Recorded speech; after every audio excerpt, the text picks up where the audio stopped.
भारत की टांगे खींचने के लिए।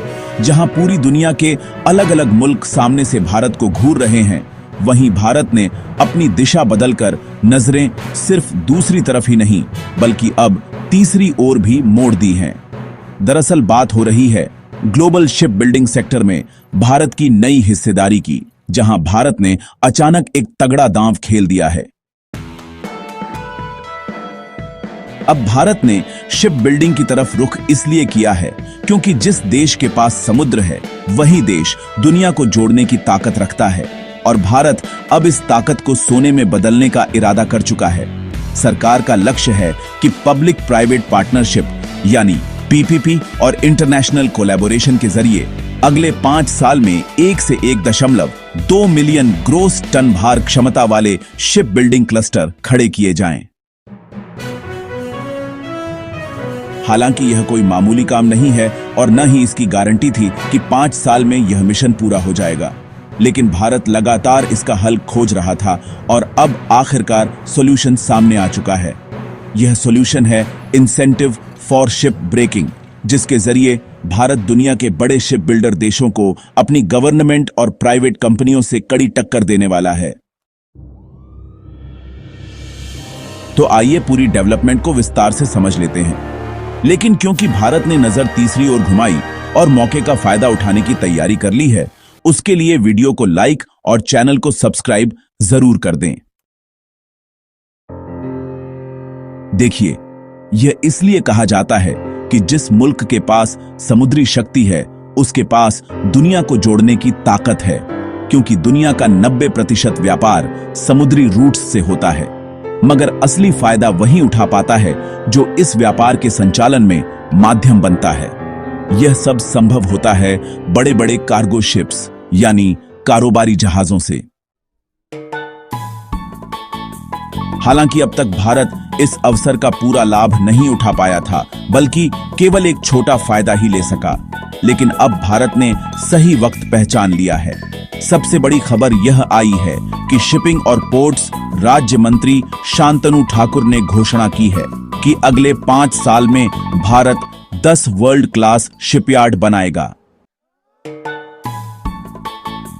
सोचिए, वह भारत जो कभी जहाज खरीदने के लिए विदेशों पर निर्भर था, अब जहाज बनाने, तोड़ने और रिपेयर करने का ग्लोबल हब बनने की राह पर है। अक्सर भारत को ताना दिया जाता था कि अपने सामानों को पहुंचाने के लिए वह 95% दूसरे देशों के जहाज किराए पर लेता है और कभी आत्मनिर्भर नहीं बन पाएगा। लेकिन अब वही भारत ऐसा कदम उठा रहा है कि उन्हीं देशों की नींद उड़ गई है। सरकार का इरादा है कि पीपीपी और इंटरनेशनल पार्टनरशिप के जरिए 1 से 1.2 मिलियन ग्रोस टन भार क्षमता वाले क्लस्टर बनाए जाएं, ताकि भारत अपने लिए और विदेशों के लिए भी जहाज बनाए और सप्लाई करे। खास बात यह है कि गुजरात पहले से ही दुनिया के सबसे बड़े शिप ब्रेकिंग हब के लिए मशहूर है और अब सरकार शिप ब्रेकिंग इंसेंटिव स्कीम ला रही है। मतलब पुराने जहाज भारत में ही तोड़े जाएंगे, उनका स्टील और अन्य सामग्री यही रिसाइकल होकर नए जहाज और उद्योग को ताकत देंगे। यानी भारत धीरे धीरे शिप बिल्डिंग के साथ शिप रिसाइकलिंग हब भी बन रहा है।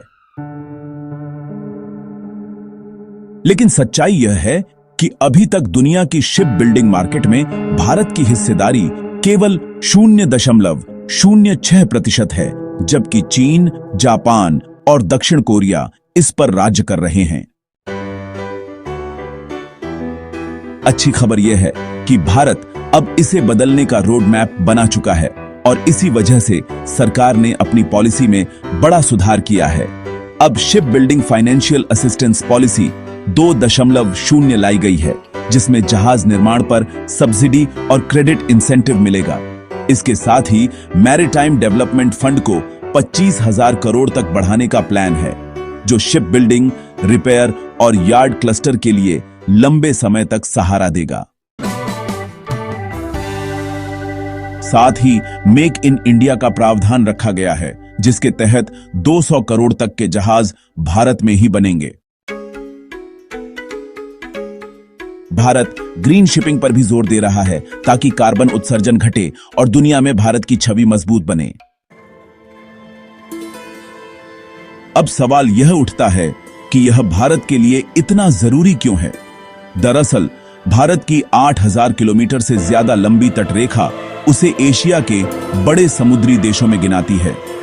इन तटों पर खड़े हैं 200 से ज्यादा पोर्ट्स जो भारत को ग्लोबल ट्रेड का गेटवे बनाते हैं।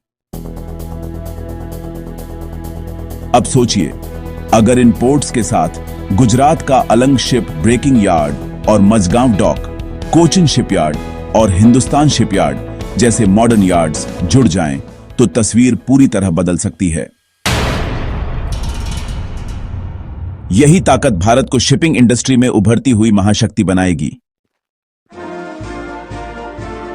मगर यह सिर्फ जहाज बनाने तोड़ने तक सीमित नहीं, बल्कि राष्ट्रीय सुरक्षा और जियोपॉलिटिकल स्ट्रेटजी से भी सीधा जुड़ा है।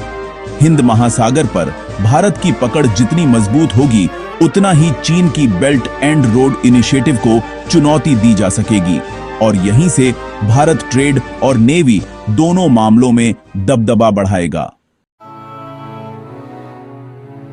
साफ है, यह शिपिंग इंडस्ट्री भारत की अर्थव्यवस्था के साथ सैन्य शक्ति को भी नई ऊंचाई देगी। इसका असर शेयर बाजार पर भी दिखने लगा है। इस बड़े ऐलान के बाद निवेशकों की नजरें शिपिंग और शिपयार्ड कंपनियों पर टिक गई हैं। Cochin shipyard, garden reach ship builders और मजगांव डॉक शिप बिल्डर्स जैसी कंपनियां सीधे फायदा उठाएंगी। यानी समुद्री लहरें अब शेयर बाजार की लहरों को भी ऊपर ले जाने वाली हैं। आज दुनिया की शिप बिल्डिंग इंडस्ट्री का साइज करीब 170 अरब डॉलर है और भारत की हिस्सेदारी केवल 0.06%। अगर भारत केवल 5% मार्केट शेयर भी पकड़ लेता है तो हर साल 8 अरब डॉलर की कमाई होगी। इतना ही नहीं, शिप रिसाइकलिंग से स्टील इंडस्ट्री को भी अरबों डॉलर का फायदा मिलेगा। अब सवाल है कि क्या भारत सही प्लानिंग पर चल रहा है या नहीं। अपनी राय नीचे कमेंट में जरूर बताएं। वीडियो को लाइक, सब्सक्राइब और अपने दोस्तों तक जरूर शेयर करें। जय हिंद, वंदे मातरम।